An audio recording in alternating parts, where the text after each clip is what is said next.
Hi, folks. It's me, Denise Howell. And next up on TWiL, we've got Jeff Jarvis. We've got Justin Silverman. And since both of them are media mavens, we're going to talk about the way your media gets shunted around and distributed and used on the web. We're going to talk about net neutrality coming up for a vote later this month. Who's as evil as the RIAA? We're going to talk about data collection as free speech, books, and we've got cyberbullying and man boobs. Yes, man boobs. Coming up next on TWiL.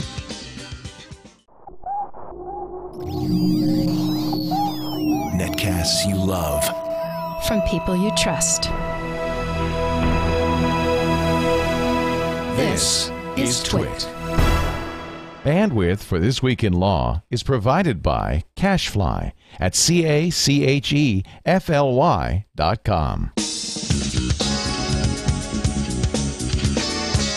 This is TWiL, This Week in Law with Denise Howell, episode 89, recorded December 3rd, 2010. Just say yes to. This episode is brought to you by Squarespace.com, the fast and easy way to publish a high-quality website or blog. Hello and welcome to This Week in Law. I'm Denise Howell, and we're here today with two media experts to talk about all kinds of interesting things that have been going on in the world of media distribution, media consumption, and the law. We've got Jeff Jarvis with us, the host of our sister show, This Week in Google, on TWiL, or on TWiT. Hello, Jeff. Hey there. Great to have you on Good to be TWiL here. finally. Thank you. And also with us is Justin Silverman, who is a contributor to the Citizen Media Law Project. And one of the authors, are you the sole author, Justin, of the Suffolk Media Law newsletter? You know, I was for a good amount of time, but we have some more students, some fresh names that have been contributing, and it's starting to become a little bit more lively than it has been in the past. It's just so chock full of great links and stories. I don't know what I did without it. It's great that you guys put it out. So thank you for doing that. I appreciate that. And thanks for coming on the show. Thanks for having me. Appreciate it.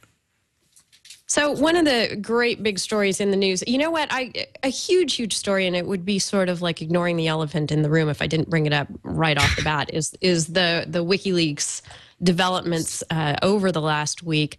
But frankly, when Conan O'Brien has talked about something 5 or 6 times in his opening monologue, I kind of feel like it's done to death. And I don't know that we really need to beat that horse more on TWiL. I mean, unless you guys have any burning thoughts that we could get out of the way early on the show. Jeff, are you done talking about WikiLeaks this week, or is it still much on your mind? I was just asked to write a column for Welt am Sonntag this morning and used my wonderful Galaxy tab to write the whole thing, by the way, which worked surprisingly well. Mm-hmm. The Economist had a great piece this week that said we're looking at the wrong thing. It's not about WikiLeaks. It's not about Assange. It's about, our view and our attitude towards secrets. Secrets are power, and they're now less powerful, and transparency is more powerful. And I think that we're seeing something much bigger happen here than just this. What disturbs me is that you see the White House coming out with an initiative to crack down on security. I'd really wish they'd have an initiative to open up. And, we're seeing the opposite happen. So, my fear in all this is that less will be written down, more will be said over phone lines, and journalism and openness and history will be harmed. But all in all, I think it's the right thing to do. And I think most of the stuff that's come out has not blown up the world, not harmed us, and openness is good. Yep, I'm right there with you. What about you, Justin? I think Jeff brings up some great points, and I agree with all of them. It would be nice to see all of this lend the government towards disclosing more and assuming that most of these secrets are going to become public at some point, and I guess catering their policies around that rather than shutting the doors and becoming more secretive as an adverse effect from all of this. I guess time will tell what exactly happens, but it's an interesting story nevertheless. There's a lot of issues that seem to be coming to play that that we haven't really dealt with yet, and it'll be interesting to see what happens. Well, another thing that's going to be interesting to see what happens and roaring right up on us on December 21st is the vote that the FCC has scheduled on its net neutrality proposal, which is generating all kinds of commentary and controversy.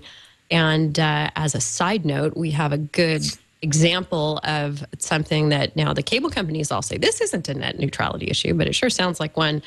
This dispute between Comcast and Level 3, which is the internet backbone network operator that carries Netflix, has a deal with Netflix to carry all its traffic, where Comcast was sort of holding them over a barrel and saying, if we're going to provide you with access, then you're going to have to up the fees that you're paying us, which sounds very much like a non-neutral way to treat a network operator.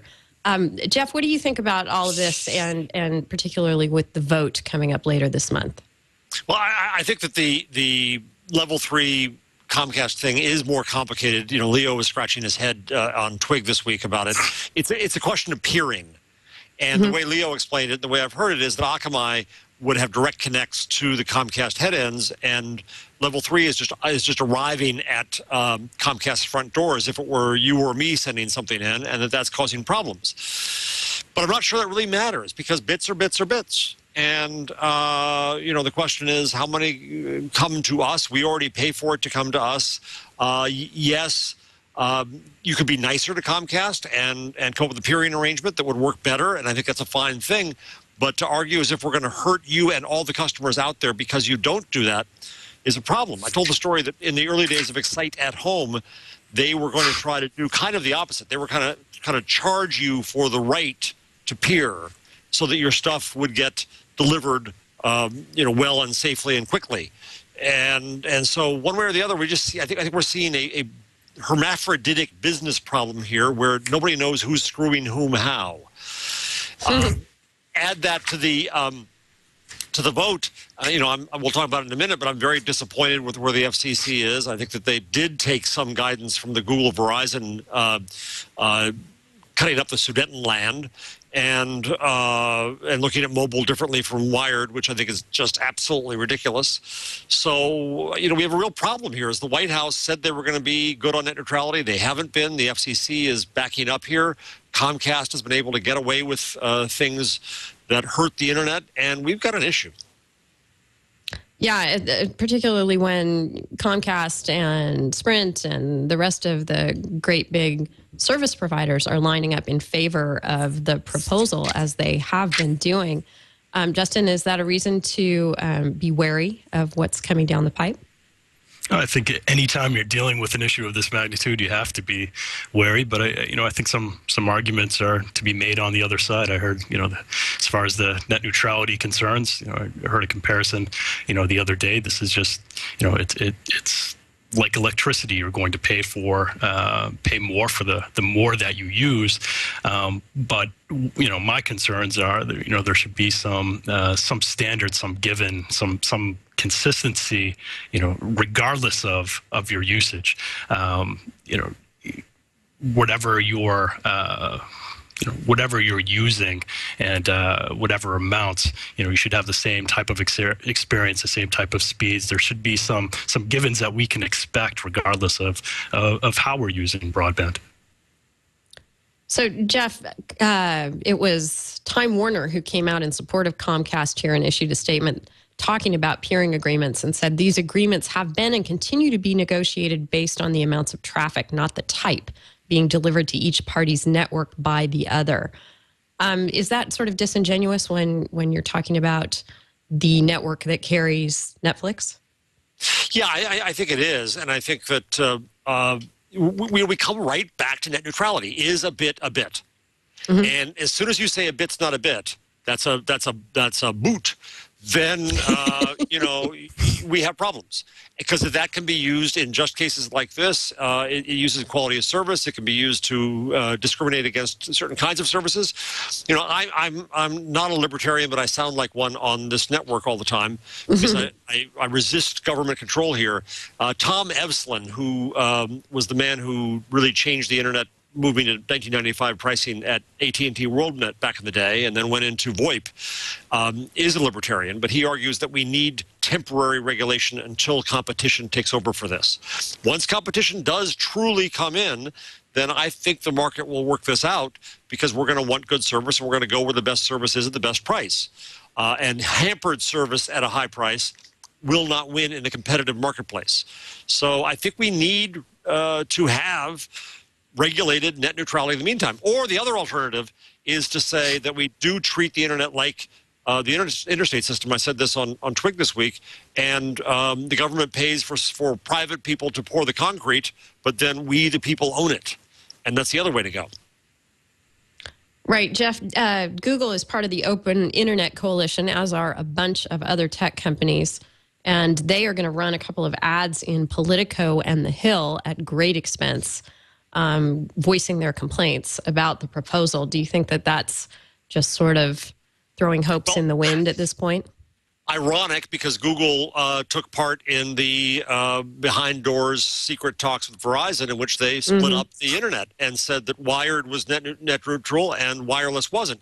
Well, wireless delivery is going to be what delivers us from this kind of mess, because it's going to deliver competition.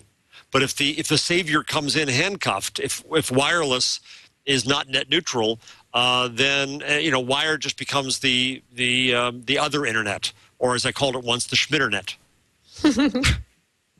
Absolutely. Justin, any final thoughts on net neutrality and the vote, and Google's sort of interesting take on where it stands at any given point? Sure. I just think generally, it bears repeating that anytime you have regulation of any kind, not to sound too libertarian myself, but you need to be concerned about that regulation, what kind of effect it's going to have on the market. And as Jeff made the good point, ultimately what we're looking for is a competitive marketplace to sort out these issues.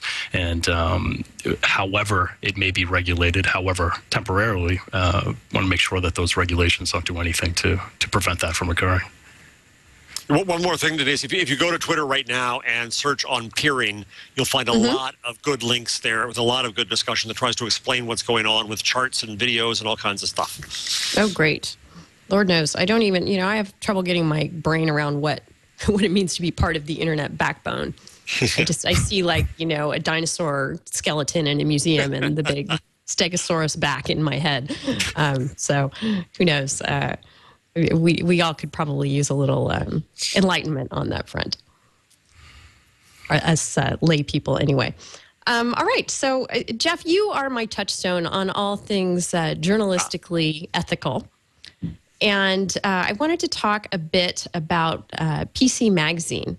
And Lance Ulanoff over there has given a response to a little controversy that they had this week. They did a story when LimeWire was shut down, the kind of story that probably lots of people did then about, well, LimeWire's been shut down. What's still out there? What peer-to-peer services can you still use, or can someone still use? And of course, they prefaced it, put some language in that said, of course, we don't encourage people to steal music, but here's what's still available. Now, to me, that's a very newsworthy thing to discuss. But the RIAA came at them and accused them of encouraging people to infringe.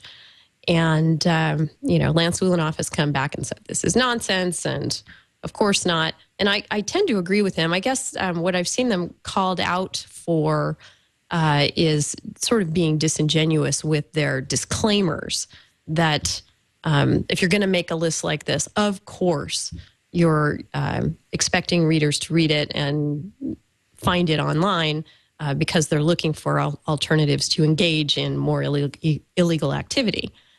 So, why pretend otherwise? What do you think of all this? It is interesting. If a media outlet prints how to create a bomb in New York, we'd see that as wrong. And RIAA sees pirating as terrorism. So I get the analogy there. But I think this comes down, I'd really like to hear your view on this, because I think it comes down to a case where our laws and our norms are not in sync. Our laws and our behavior are not in sync. A slight detour here. When I was last in Amsterdam, the guy who was driving me into downtown suddenly hit where it said, no more than 85 kilometers per hour or whatever the number was. And he hit that number on the dot. And what amazed me was everyone around us hit the number on the dot. And I thought, wow, this is freaky. And I said, what's going on? And he said, oh, well, it's a sensor. And if you're caught going, 1 kilometer over, you get an automatic ticket. And I thought we'd never stand for that in this country. Why wouldn't we? Because we all know that everybody thinks that speed limits are off, right? They're just too low. Yeah, exactly. And they're too low. And we all know that we all violate the law. And even though we all say we're law.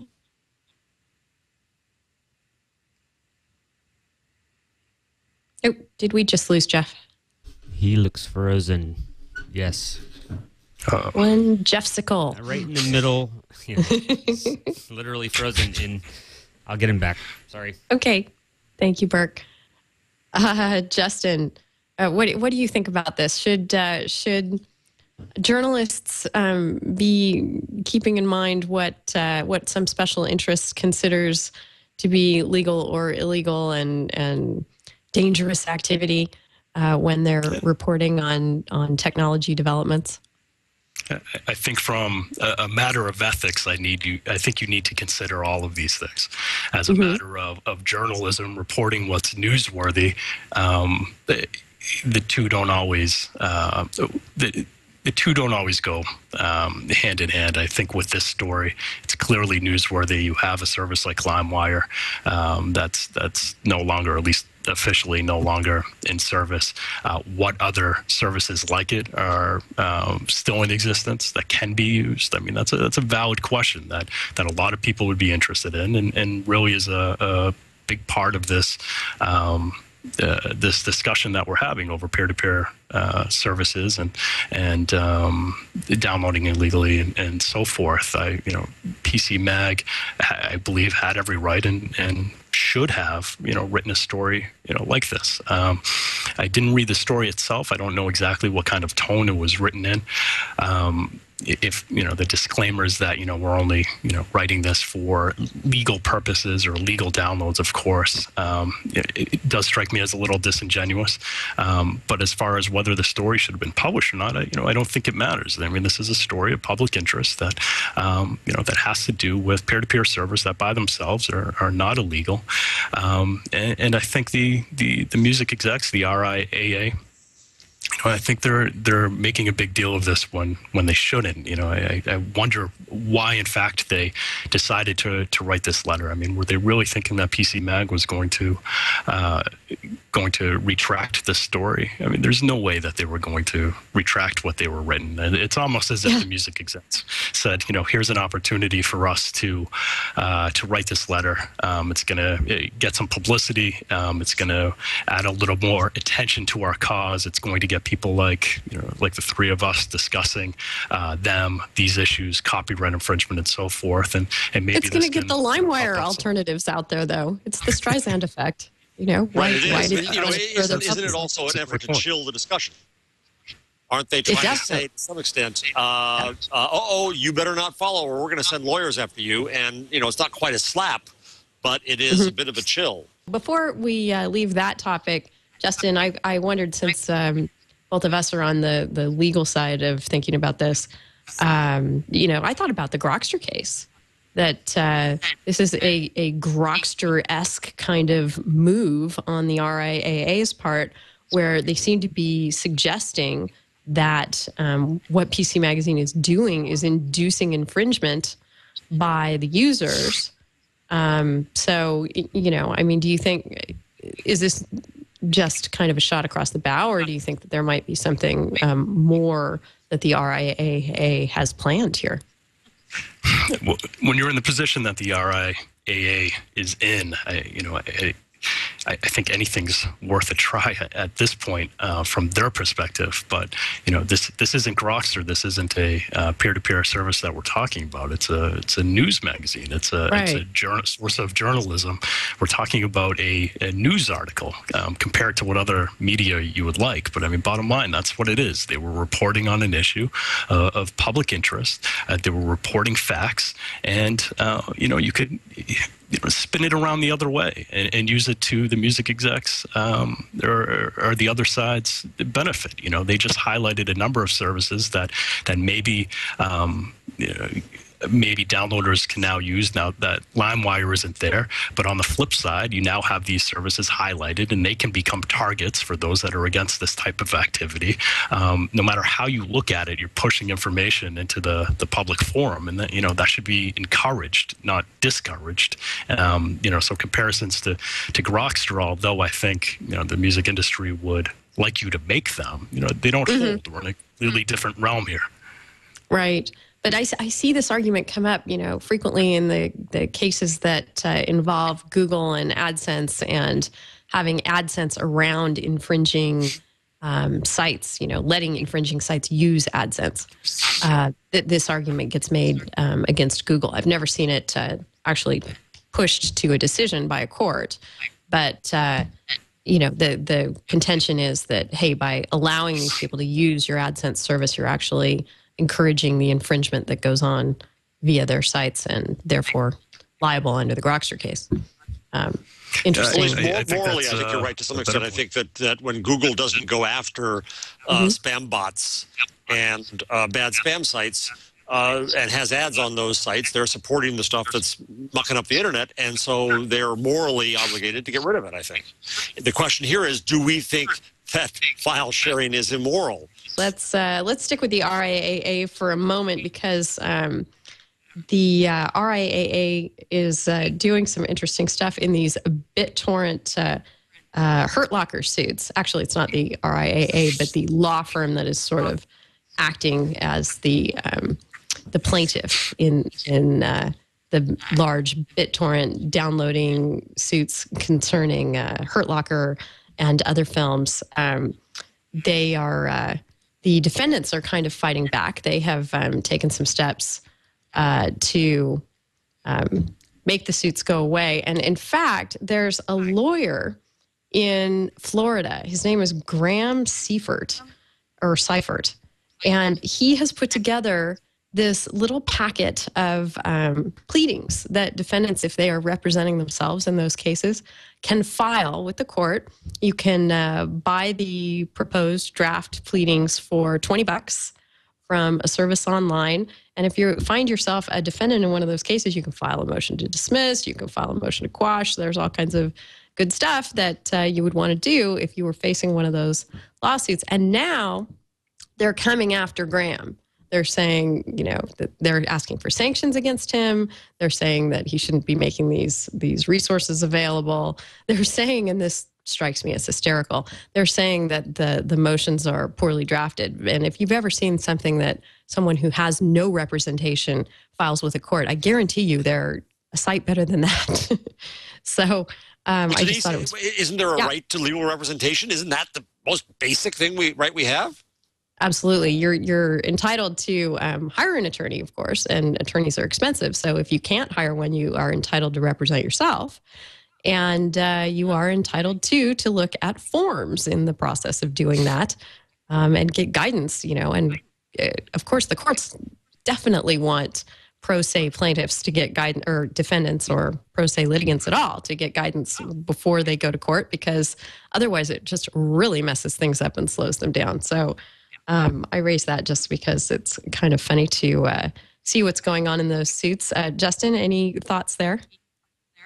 Yeah, well, I mean, I have concerns, with these these prosecutions en masse, grouping all of these alleged infringers together and then giving them seemingly one way out. Pay $1,500 and we'll go away.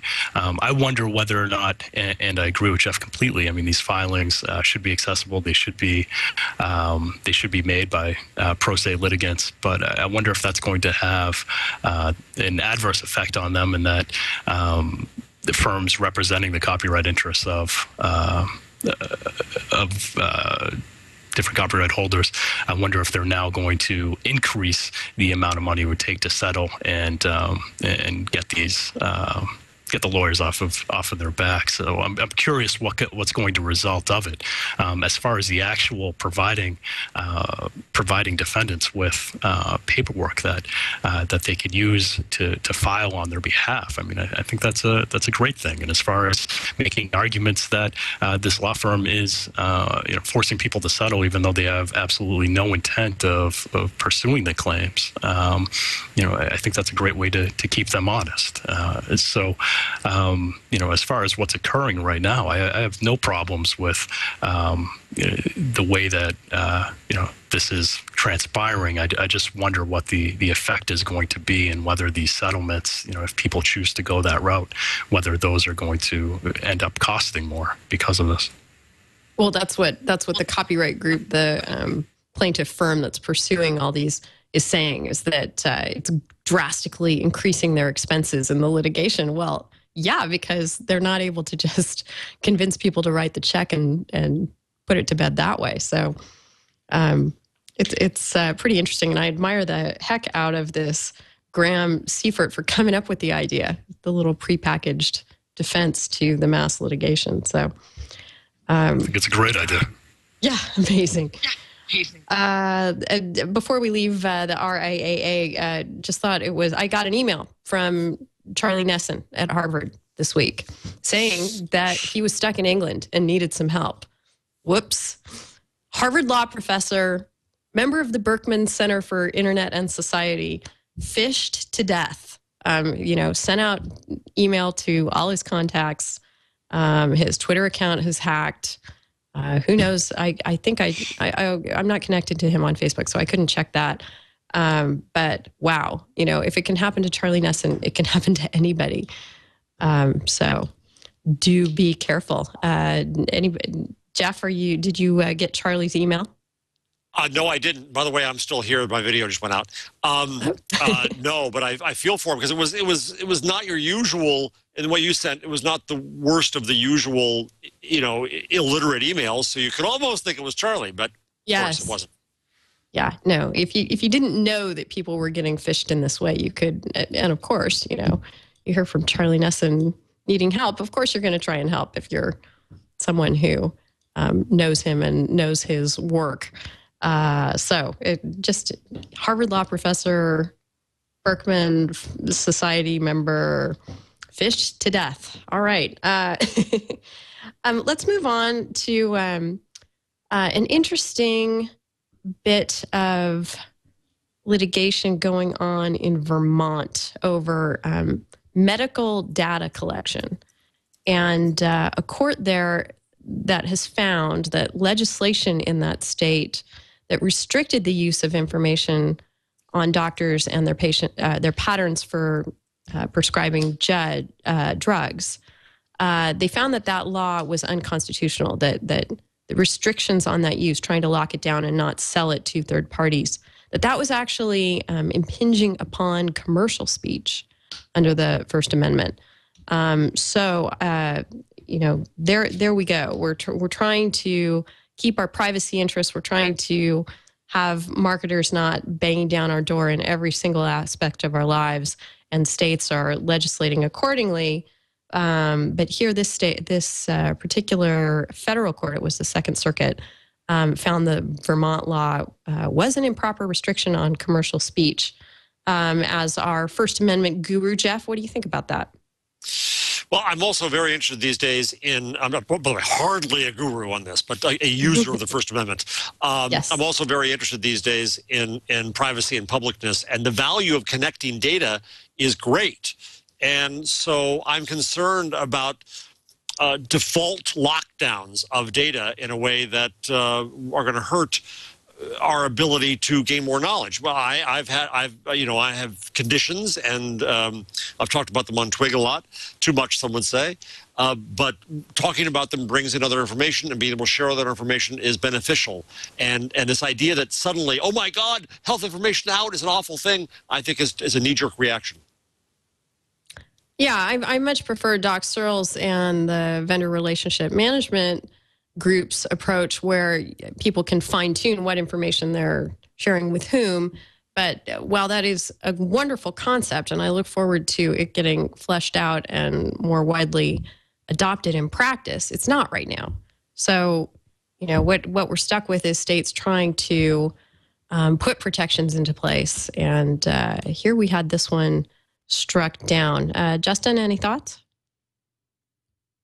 Chance to read the decision yet, but I am a little bit surprised because commercial speech gets less protection than other types of speech, and because I feel like there's at least a public desire to have more protection for their data. So I was surprised to read the ruling of this case, but I think ultimately it goes to the larger point of distributing information, having this wealth of data available. And I think that in of itself is not a bad thing. And I think most people would like that data available to whomever can make that benefit them. The issue becomes what control they have over that data, that information, what they can do to prevent it from being distributed to those that they don't want to see it. And, I'd like to see those mechanisms in place. The actual distribution of data, whether it's commercial speech or otherwise, I mean, that's a great thing. Again, I said it earlier, that should be encouraged, but there should be some mechanisms in place to make sure that the data of those particular people is protected in ways that they would like it to be. Well, I think the Vermont law was covering data that was broader than what would be collected about you simply surfing around the web. But Jeff, what do you think about the FTC's approach, who has come out this week and supported a do not track browser setting? We already have it, don't we? I mean, you can go to Chrome and use incognito if you want to do something that's not Cricket and you're nervous about it. Fine, you can do that. You can kill your cookies. You can do lots of things. Again, I think it's a knee-jerk response in a way that's potentially very harmful to the economy of the web. If we end up here killing cookies because cookies are evil, the Wall Street Journal went through, I think, this awful, hysterical, now 10-part series on what they know about you, and it was like reefer madness. My God, there are cookies out there. It's a gateway technology, and it's a bunch of crap. And part of this, I think, as a conspiracy theorist, which I'm not usually, but in the case of Murdoch, I will be. He's given up on digital advertising. He's going to paywalls, and so he's pulling the ladder up behind him. And the Journal is shoving down the model of targeted advertising. But if that happens, that's a good conspiracy theory. Isn't it? Yeah. If it happens in a big way, then it's going to hurt the commerce and the economy of the web and content and free content. And so I think we've got to be extremely careful here. Plus, as I was thinking about this right before the show when I read the clip you put up, do we really want federal agencies regulating the functionality of software? You must add this button. You may not have that button. All right, I'm a libertarian. Stop. Wow. Okay. Yeah, I can see the distinction between mandating functionality and having a list, because I mean this smacks of course, the do not call registry, which I think people really like. There is no way to accomplish that on your own simply by tweaking something on your phone, unless you just leave it off the hook or don't have one. So I think, on the whole, I have things that leak through our do not call registered numbers all the time, but it gives me some sense of empowerment, I guess it is, to be able to tell the people who are still calling me, despite the fact that I'm on the do not call list, that I'm on the do not call list, and they need to remove me from their call list, or there are severe federal penalties in their potential future.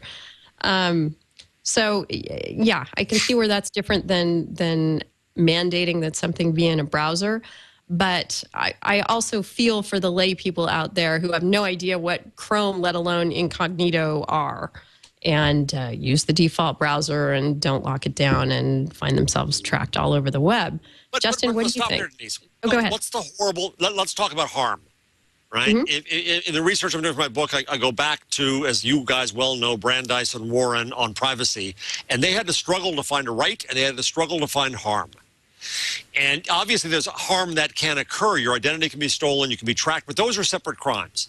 Just tracking your behavior online anonymously, tied to an anonymous cookie on your machine, so the targeting may happen.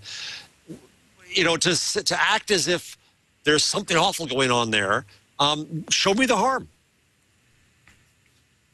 Show you the harm. Well, counselor.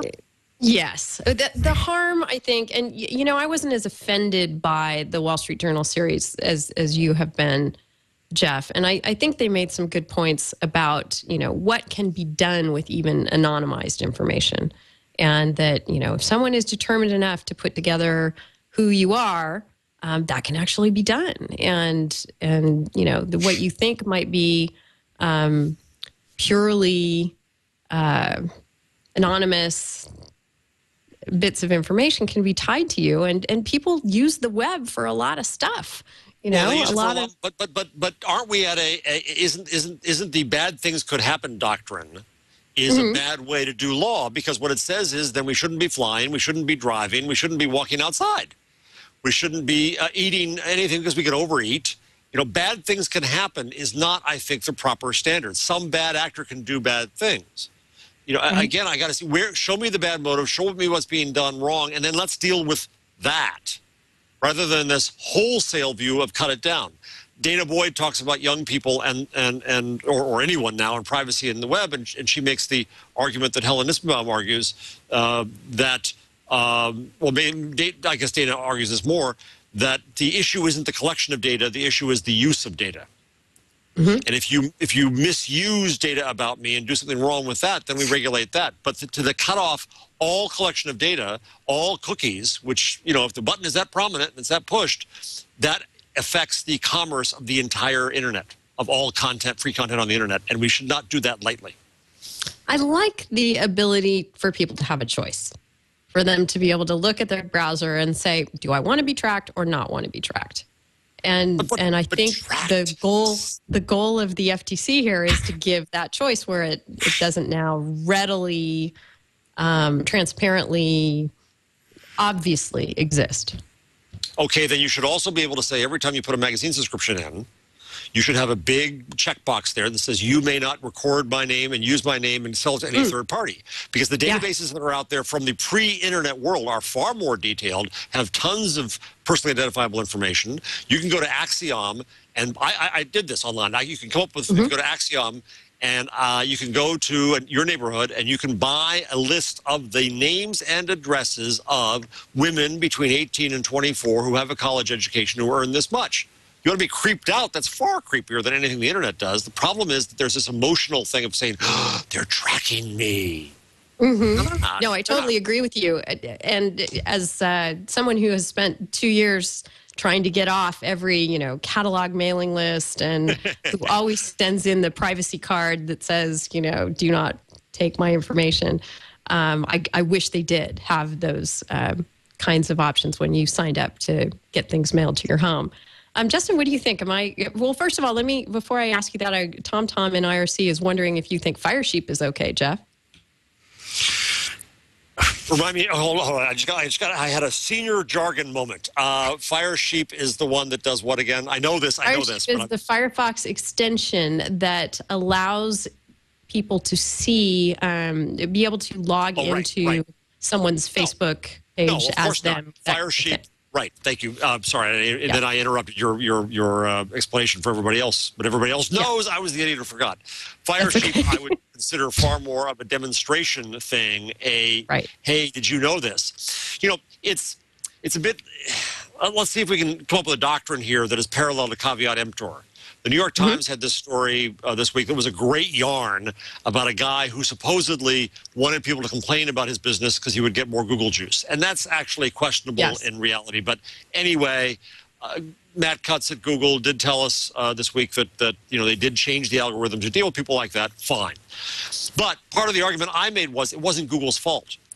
When I had problems with the Dell computer years ago, I kicked myself for not going on and looking for Dell sucks. And if I'd done that, I would have learned and I would have known the model I was buying was not the model for me. Dell's fine now, but at the time it was a problem. So this woman who is the victim in this story in the Times, there's still a doctrine of caveat emptor. She should have gone and looked. Well, the same thing comes to Google or other parties sniffing your Wi-Fi.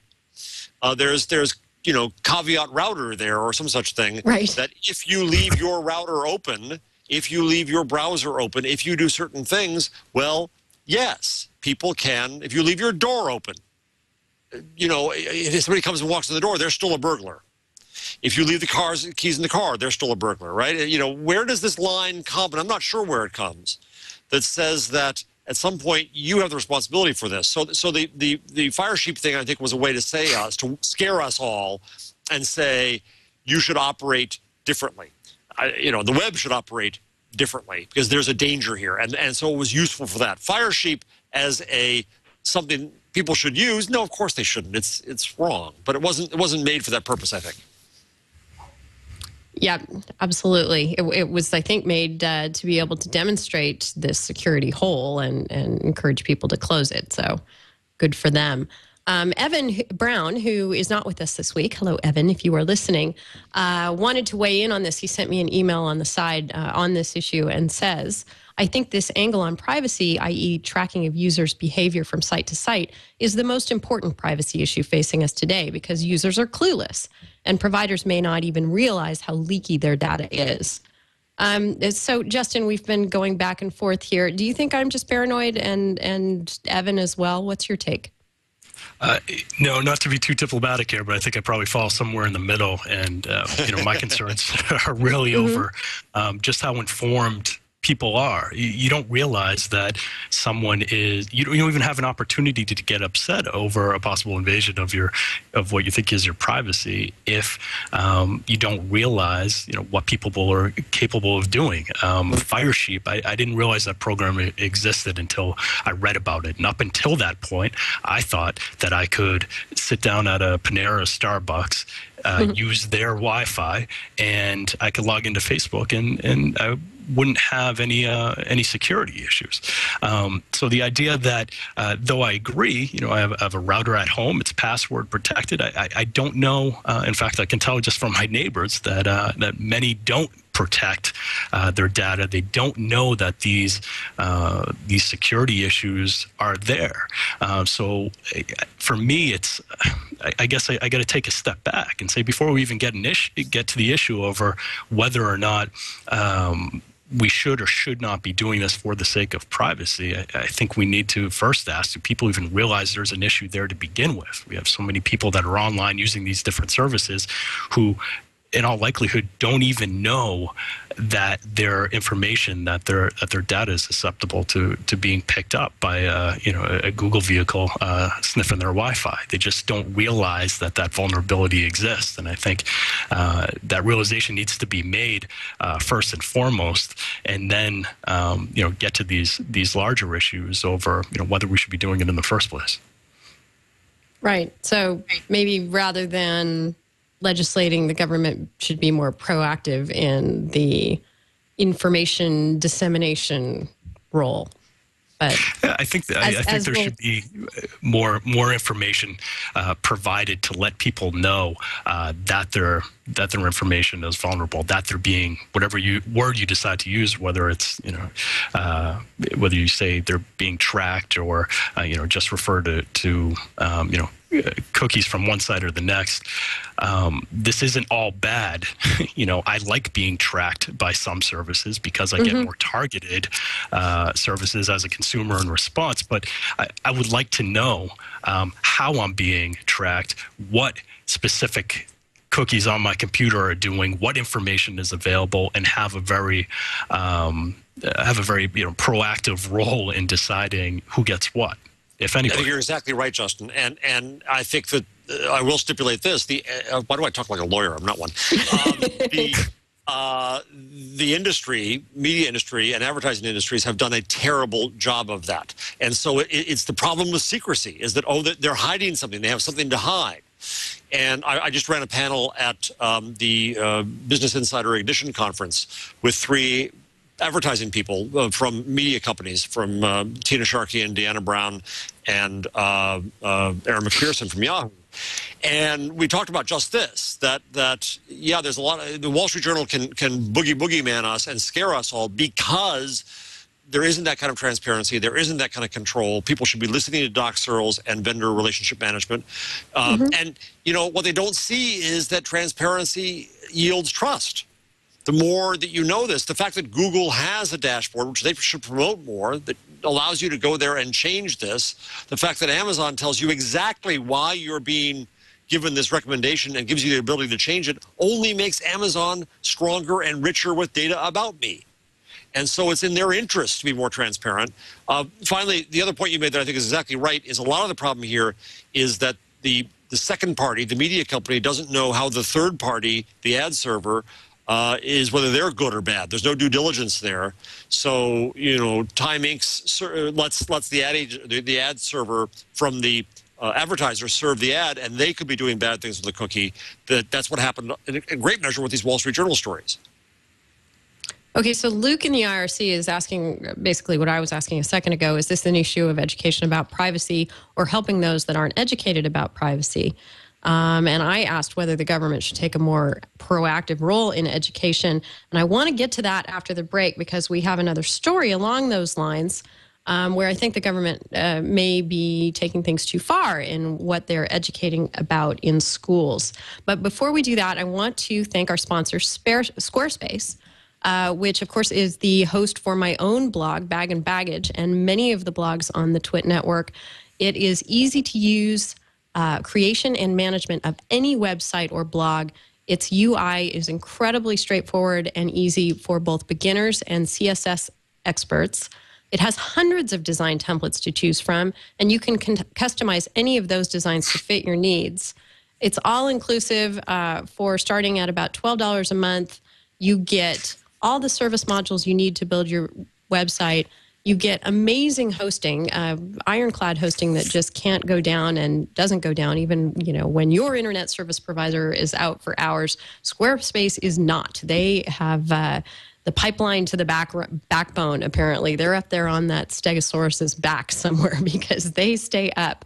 And I don't know if that's their peering arrangements or what, but it's a wonderful way to make sure that your site has the most chance of remaining online, whether you're hit with traffic or whatever else is going on the web.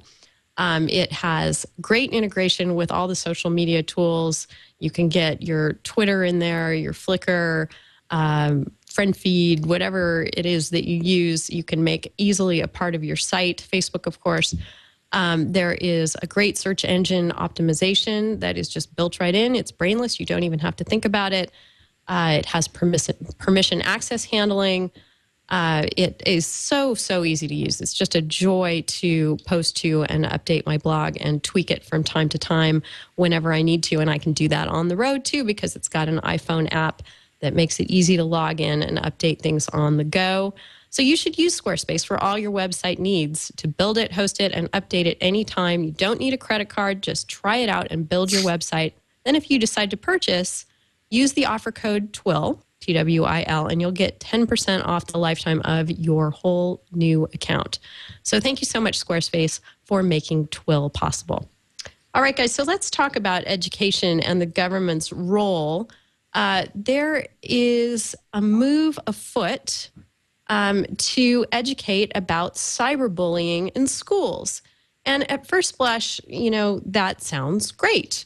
That's an area where we certainly don't want our children impacted by what can go on out there. And perhaps it's a good thing for them to learn about that in school. But I think that people thought that when, and just as a kicker, what's happening, the reason that it's controversial in my mind is not just that schools are taking it upon themselves to educate on this topic, but that the government is conditioning E-rate technology funding on complying with this cyberbullying education standard. So that's where I start to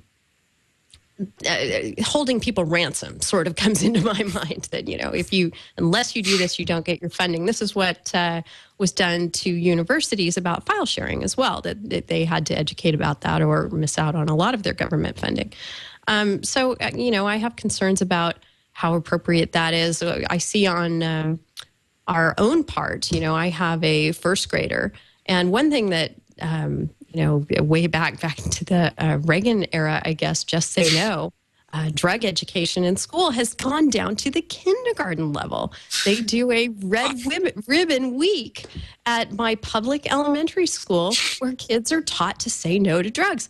My 5-year-old had no idea what a drug was. And just because he's such a huge contrarian, because everyone else was going around saying, just say no to drugs, he was going around saying, just say yes to drugs. So, not even knowing, you know, what he's being taught about. So at some point, you know, I have an issue with the context. They have to make sure that they're teaching the appropriate thing to the appropriate age children.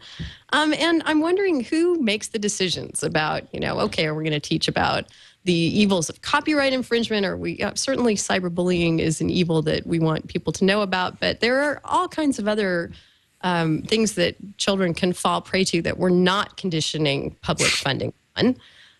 So Libertarian Jeff, where do you stand on this? Should the government get more involved in these education roles, and how about conditioning funding? It's a great question, Denise. Anil Dash wrote a wonderful post after the tragedy of Tyler Clemente at Rutgers University when he committed suicide after being photographed allegedly by his roommate kissing another man. And cyberbullying became quite the rage. And Anil argued that there is no such thing as cyberbullying. There's always been bullying. And I think that's absolutely true. The harm that came to Mr. Clemente in this case could have been done through a Kodak camera or through a telephone call or a postcard. The internet does change things. It does make things faster and broader, certainly. But the teens I talked to a while ago knew, every one of them, that if they say something to one person, it could be said to many people. And that's the real issue. The enemy is not the technology, it's the person. And so I guess I come around to this and say, if we're not teaching about bullying well enough, that's a forever question and a forever issue, and we should be doing that. But whose job is that? Is that the school? Is that the parents? How are we doing? I think the risk here, I saw another case that came out after much of this, that a young person, as I remember, committed suicide or threatened to because they were being accused of being a bully. And so now there's, you know, going to be bully rights too, and it gets we get into such mania thanks to my colleagues in media that I think that's part of the danger here. Should we be training people how to deal with bullying and how to be nice to each other? Sure, mom, apple pie. Is this an internet issue? I really don't think so. Well, let's see what Andrew Thompson over on our Facebook page thinks. We do have a Facebook page, This Week in Law, on Facebook, facebook.com/thisweekinlaw. You are so good at being social. You are so good at this, much better than Leo. Boy, I gotta give you... Well, I never got off Facebook. I thought about it when Leo did, but no, I stayed on, and I gave TWiL a page, and people actually use it, and we post up pre-show questions from our link list before the show. And I posted this story and asked people how and in what areas is it appropriate for schools to give guidance on how to be a law-abiding citizen, and who decides what to emphasize.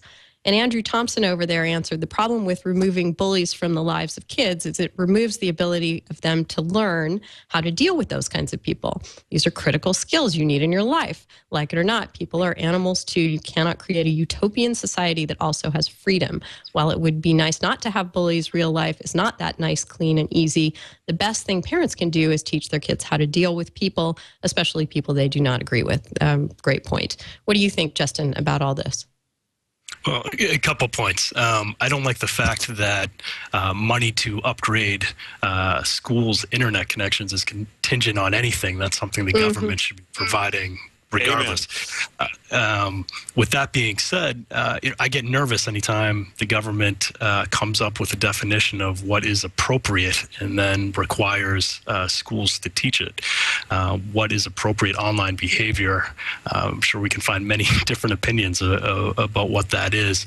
And I guess I would take my cue from Andrew and the point that he made on the TWiL Facebook page is that I think our focus should be more in line with what to do about bullying, what to do as far as mitigating the harm of someone who has been bullied online or otherwise. I mean, that should be our focus. And I say that, and I want to be clear that that shouldn't be a mandate by the government, but something that schools, if they find appropriate, should be doing on their own. But that I think is really what the concern is. I know in response to some recent incidents, including bullying and a student who eventually killed herself here in Massachusetts because of bullying.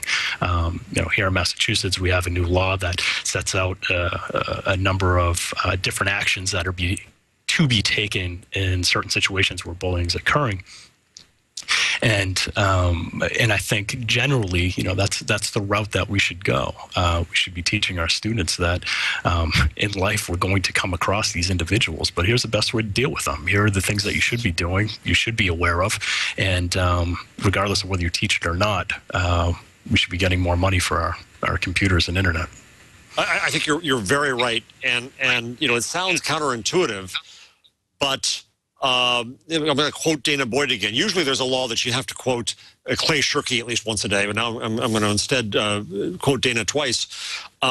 She says that we overprotect our young people. That, in fact, we do need to protect them. She would argue that, but she says we overprotect them, and we get so crazy with, for example, stranger danger that if they talk to an adult, we think that they're going to get killed. We don't allow young people to find themselves and express themselves. We watch over them too much. And I think she's very right about that. And it's very, very hard, I'm sure you'll agree as a parent, to imagine that. But I think it's right. We have to try. If you can't trust your young people to figure their way in life, then we're not preparing them well. Then that's our fault. Yep, I couldn't agree more. We had a lockdown drill. I was volunteering at my son's school on Wednesday and listening to Security Now at the time from a kindergarten classroom. That was entertaining. And there was a lockdown drill at the school. And I've never experienced this before when I was in school. What is this? Well, apparently if there's an intruder, some stranger danger person who has found their way onto campus, they now have a drill where all the children have to run to their classroom. They lock the door and they have to stay in there until there's an all clear. And they all know that they're hiding from some potentially dangerous person who's come onto campus, which, again, is not necessarily something I want hanging over my child's head or in the back of his mind as he's trying to learn how to read Dr. Seuss. So, Jeff, I promised you told me you had another meeting starting at noon. Are you good? I'm good now. Yep, I'm good. Okay, great. If you can stand the technology thing, every once in a while I keep on hearing the feedback, and I don't know what does it. Yeah, it's in and out. I'm not hearing it right now, so fingers crossed. Let's go on. Let's talk about books for a while, because there's a lot going on in the book arena these days. And since you guys are both mavens on media and its various distribution forms, let's talk about Amazon, which has managed to get around to letting people both gift and lend Kindle books. So they are sort of getting into this area where they have DRM, but they're making it so that their offerings are at least transferable in limited ways. And then we have Google coming out with Google Editions very soon, which, Jeff, I'm wondering, I had that on my calendar for release last summer. I'm wondering if you have any insight as to why it's taken so long and what you think about Google Editions. I think Google was, I don't know particularly in that case what caused the delay, but certainly Google was gun shy given the whole Google Books story. And, it was a case where Google got in, thought they were doing. I think they earnestly thought they were doing a favor for the world by digitizing books, and then got in trouble for it. And I think the same here. They think they're doing a favor by enabling the sale of books, and want to compete with Amazon in doing so. And it's another marketplace. But who knows? And the irony of this is, I think that it could end up lowering prices yet more, and that's going to make authors and publishers screech. But we'll see what happens in the marketplace. Yep, absolutely. I think that that Google is approaching this from the way of, although they certainly have a horse in the race with their Android platform, that they want to make something that's going to work on any platform. That's at least what I've read in the coverage. I haven't had any access to any early release of Google editions, but I'm looking forward to it. I like the notion of having things be platform agnostic, and apparently Amazon has decided that that is a marketable point for them because, of course, in addition to being able to read Amazon books on your Kindle, you can do so with apps for a whole variety of devices, and Amazon's now selling that to people who might want to switch from an iPhone to an Android or vice versa. Burke, we have a video of that if you have it ready to go. There she is, happily using her Kindle app on an Android phone, I believe. And when she switches to an iPhone, books, so she there we didn't go. need to buy her library all over again. She lived happily ever after. Amazon I like has her. free Kindle apps for iPhone, I want her to Android, be happy. iPad, BlackBerry, PC, Yes. and Mac. Kindle books. Buy once, read everywhere. Buy once, read everywhere. So that, I think, will be a similar approach to Google. And I'm just wondering, Justin, if you think that this is a good marketing ploy, and what happens when someone decides to not play nice with a Kindle app, which so far hasn't happened. I'm sorry. As far as making books, magazines available on multiple platforms. As far as making a Kindle app runnable on multiple platforms. Well, I think it's fantastic. I think it's a great move for readers like myself who have an iPad, for example, and have no interest in buying a Kindle. I have the app on my iPad, and I'm far more likely to purchase media from that app than I ever would have been to purchase a Kindle for that purpose. I think it's a great move on Amazon's part to really expand their market and provide services for consumers regardless of what device they're using. I guess I'm not all that surprised, but I think it's going to. I think other providers are going to. I would hope they're going to follow suit. I mean, cheers to them. Cheers to Amazon for doing something convenient for the consumer and something that may actually prove profitable for them in the long run. Jeff, would you rather that there just wasn't DRM on these kinds of offerings, and that things would just interoperate without our having to worry about, okay, this works now on an iPhone and now on an Android and now on something else? Yeah, sure, but I don't think we're there yet, and I don't think that the attitude of the content industry is there yet, and it may never be. What I think is the better way to go is that to find the system, to create the systems and the motivations so that they want to be spread in as many places as possible. The whole idea of people stealing a show, if you attached an ad to that show, you'd encourage people to distribute it. And that's the kind of way we have to change the thinking here, I think. All of this kind of reminds me of the Google TV issue of, being able to be on any platform anywhere, and the selective blocking that we've seen of video media recently. And I'm wondering what you think about that. I'm waiting for someone to come up with an antitrust or unfair competition kind of action relating to Google TV, because the notion that you can access publicly available web content from a computer, but not from a browser on a Google TV device is just mind-boggling to me. Have you heard news of anybody saber rattling on that front? Me? No, but I think that what we see the beginning of this is when Comcast, wrong cable system, when Cablevision and Fox got into their tussle, and in the kind of fake government regulation of must carry, in the end, Fox won against the cable company, which means that we, the customers, were forced to pay for more channels. When, in fact, the way TV needs to operate is a la carte. Sorry if you hear the sirens, that's New York City.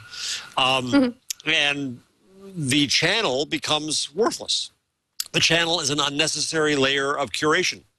And there may be other layers of curation, but that may be Denise's recommendations for shows, and that you're the new curator, you're the new channel. So I think we'll see a string come out of the sweater and it starts to unravel, but cable companies and especially channels are going to fight very hard, tooth and nail, every way they can, and that's what's going on with Google TV. At some point, a producer is going to say, I want to be watched. And that'll happen when the producer has the economic motivation to want to be watched in more places. Does American Idol really want to be watched in more places and want to be seen through Google TV? That's when that day comes. That's when the economics change. Yeah, I don't get how it's not a browser. You've got a browser on your desktop, you've got a browser on your wall, essentially, when you've got a Google TV. And for them to make that arbitrary line, Brian Monroe in IRC is saying the problem is that, unlike Apple, Google did not ask first before putting out the technology, and that Apple asked for permission before anything was put in the iTunes store or added to Apple TV. But that doesn't address the location of the browser issue. I have a Mac Mini in our AV stack and can get to all that stuff on my TV because I'm lucky enough to have a Mac Mini there.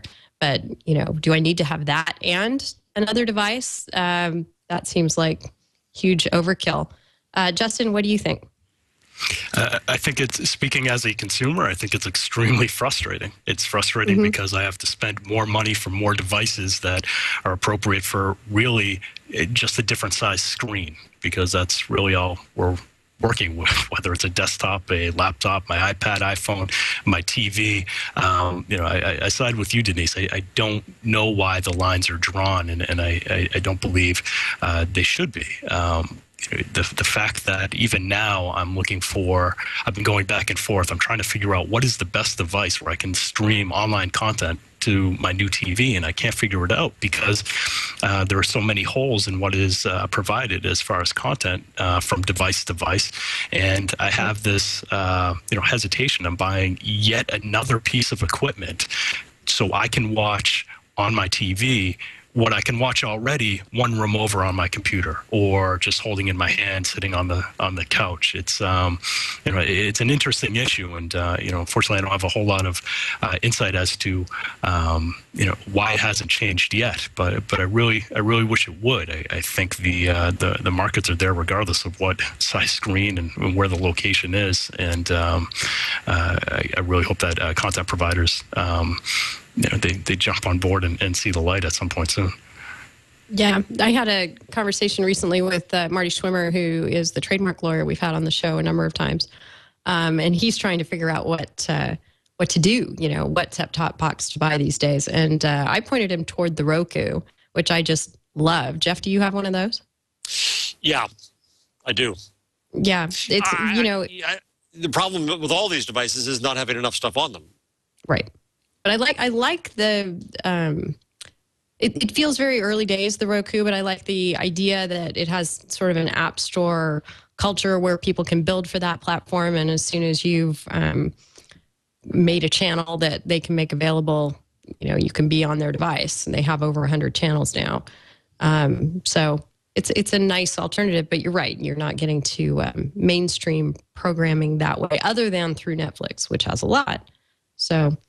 and Amazon Video, too. Amazon Web Video is sort of an interesting side note there. I don't think it gets a whole lot of publicity, but one thing I noticed when I accessed it on the Roku is that it lockers your purchases, your Amazon DVD purchases.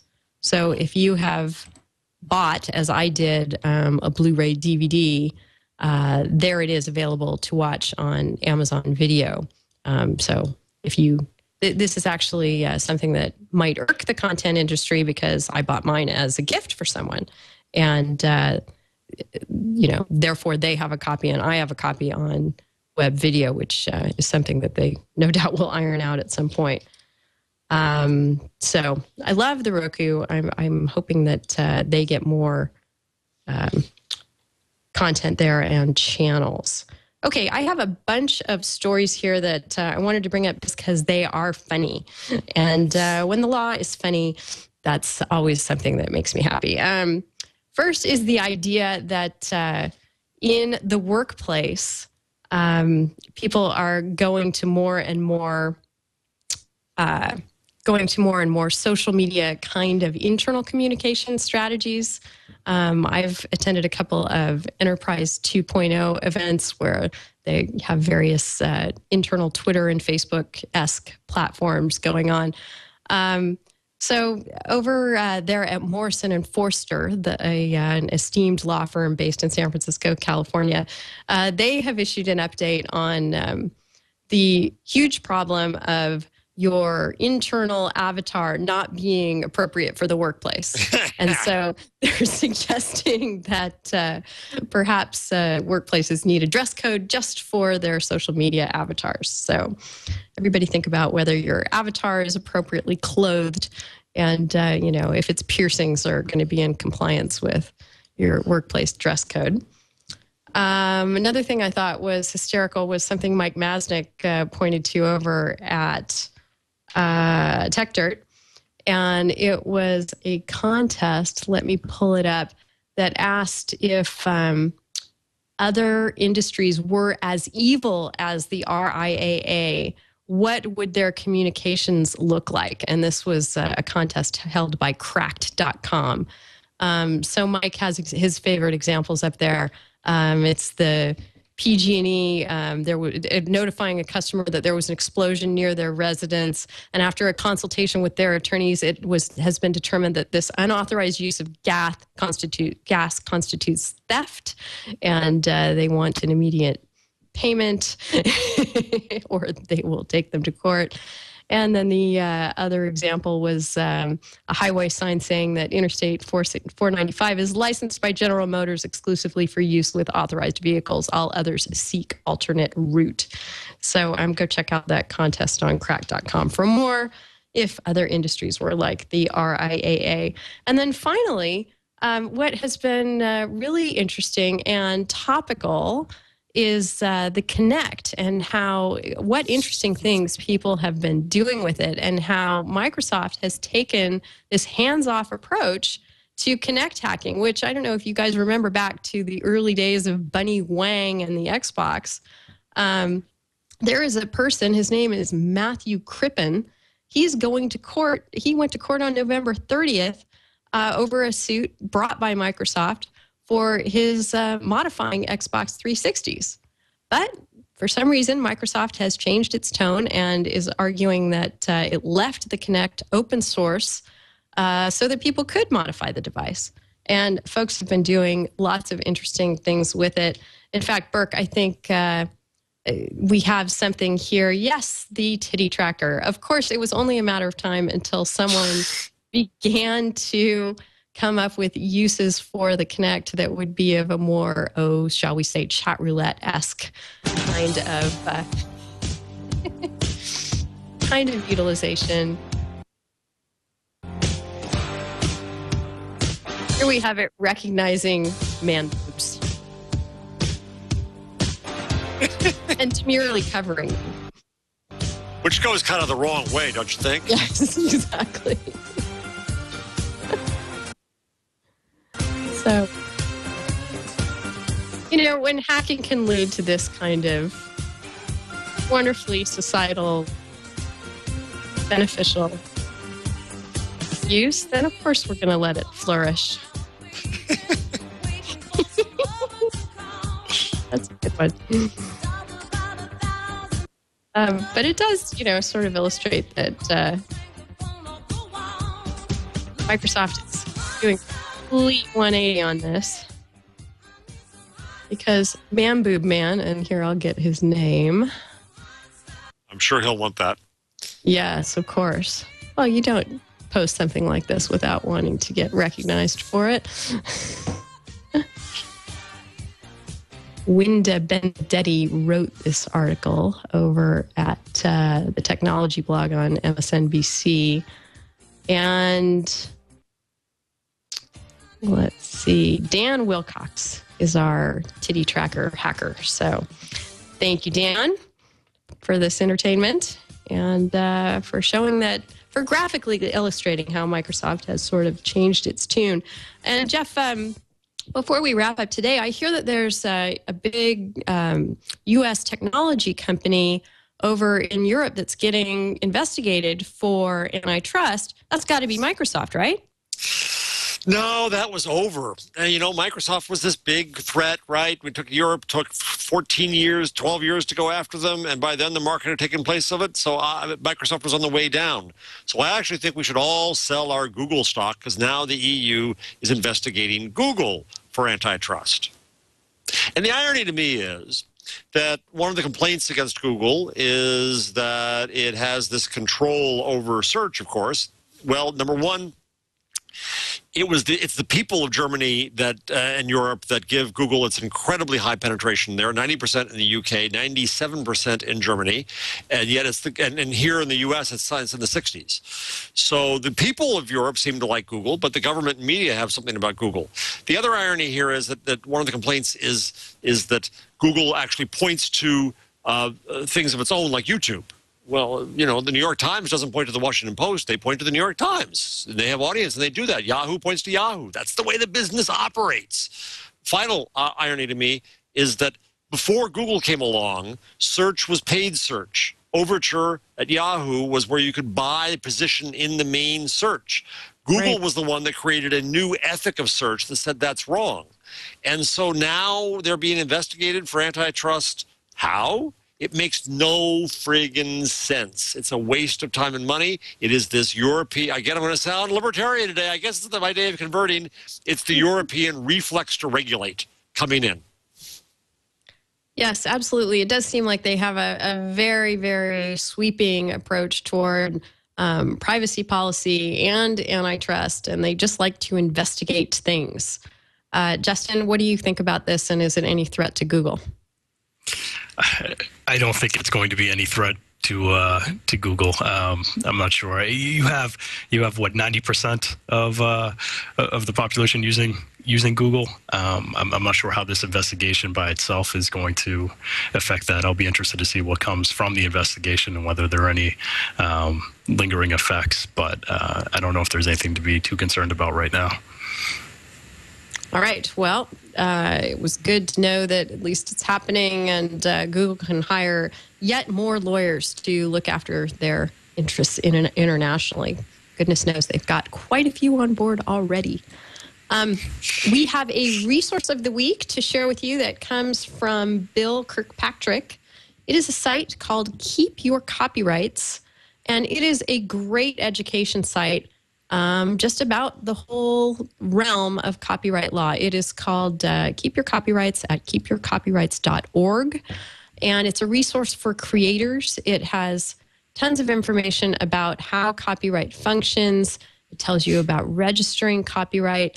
My favorite part of the site is a little heading called What's Your Goal?, where it helps people think through about, obviously they've created some kind of copyrighted work simply by getting up in the morning and writing something down or posting it to the web.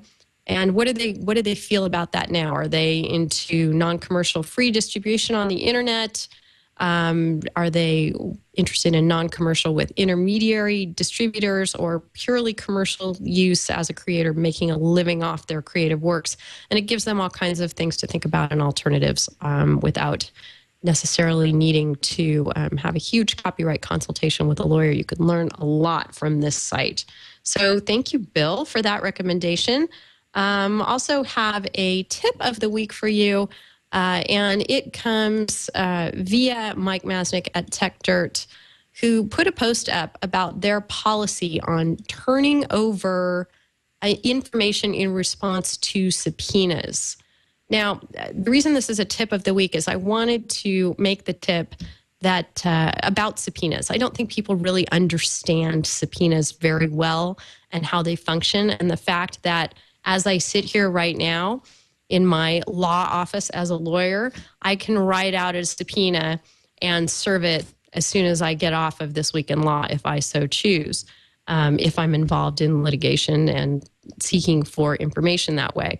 So subpoenas are super easy. Any officer of the court can issue one if it's relevant to a dispute and they're looking for information. It's part of streamlining the discovery process, which otherwise is already what makes litigation such a lengthy and expensive process. So on the one hand, it's good that it can be streamlined. On the other hand, it's bad that it's so easy that information can be prodded out of internet service providers. So what Mike did was go ahead and post that we are going to fight tooth and nail, basically, he says, to keep your information from getting subpoenaed. But unless you are dealing with someone like Mike and TechDirt, that's not necessarily the case. Businesses respond to civil subpoenas all the time. And in fact, Justin has a category in his Suffolk Media Law newsletter almost every week on anonymity and the web. And what is the most common kind of story that you're reporting on there, Justin? They usually involve defamation cases and unmasking anonymous commenters, and usuly there's been more consistency as far as those rulings go. But yeah, they're usually defamation cases. People bad-mouthing others online using a made-up name or pseudonym. Right. And my point here, and the reason it's a tip of the week, is how easy it is to get at the identities of these people who otherwise think they're anonymous. They're posting anonymously. A quick little subpoena to their ISP generally results in the disclosure of their identity, and they can be named in the lawsuit, et cetera. So, Jeff, you want to chime in on that from a public parts perspective? There's a role for anonymity, but I do think that identity leads to more trust. And I fear, for example, in Germany, I keep on looking at Germany, these issues, but they're looking to have a national identity card with an RFID in it. And some of the government people are saying, oh, good, we can use this identity for online. Well, if we reach the day where you're required to use your identity to do everything online, that's what's happening in China. And we have to be careful about that. Identity is a good thing. It's not the be-all and end-all to civility. Educating your kids to be nice to each other is that. And if we set firm identity a requirement online, that I think could be very, very dangerous. Nonetheless, verified identity does often lead to more civility. It's a good thing. You want to use it in lots of ways, but you also want to use anonymity. Jeff, Al Davis in the IRC wants you to bring up Nazis. I refuse to hit Godwin's law. Nope, not doing it. Alrighty then. Well, if there is anything else that you would like to bring up, let's do it now, because we're just about ready to wrap up the show. Any final thoughts, Jeff, before we sign off for the week? Oh, I'm good. I'm just glad I'm not pink the way I was on Twig. Yes, you look very naturally colored today. That's sound problems today, but no skin tone problems today. Yep. This was fun, Denise. Thank you for having me on. Oh, it's such a pleasure to have you. You're a great guest, of course, and a wonderful host of your own show, This Week in Google. And just to make clear, Jeff Leo Jarvis. is the host. I'm just a co-star. All right. So I don't want to, our boss, we got to make sure our boss, his authority is known. He is the be-all and end-all, the Leo, I think we should call him. So, folks, definitely hit up buzzmachine.com for all of Jeff's wonderful insights on the world of being public and private and everything else. And This Week in Google, every Wednesday at whatever the hell time it is. Isn't it 11? Isn't it my same Your time. It's it's 4 o'clock my time. So figure it out, folks. So it's East Coast 4 o'clock time. No, it's 1. 1 o'clock on the West Coast. And I'm not even going to try and do the UTC. on that that's without pulling up timeanddate.com. So go follow Jeff on Twitter if you're not already, because he is a most awesome tweeter at Jeff Jarvis on Twitter. And thanks so much. I hope we can have you on again. Thanks. And Dustin, it's been a pleasure having you on again. And I promise I'm not going to call you Justin Timberlake. I think I made it through the whole show without doing that, or Jason Schwartzman. So you did. Justin I'm very proud Silverman, of you. Thank you, Denise. Thank you so much. Law clerk at princellobel.com, a contributor to the Citizen Media Law Project, and wonderful co-author of the Suffolk Media Law newsletter. Subscribe if you are interested in this stuff, because you will get a ton of information on it. And you are J.H. Silverman on Twitter, if I'm not mistaken. Yeah, actually, haven't been using that account recently. You're better off just following Suffolk Media Law on Twitter. Right. And I usually tweet there. Will do. Thank you so much. Did you have any final thoughts before we wrap up? No, just wanted to thank you again for having me on. I had a lot of fun, learned a lot from you guys, and it was a pleasure. If anybody is interested in knowing more about me, you can just visit my personal site at justinsilverman.com. So thank you again. All right. And with that, we will adjourn this episode of TWiL and see you next week live on Friday at 11 o'clock Pacific Standard Time at live.twit.tv. Thanks, everyone.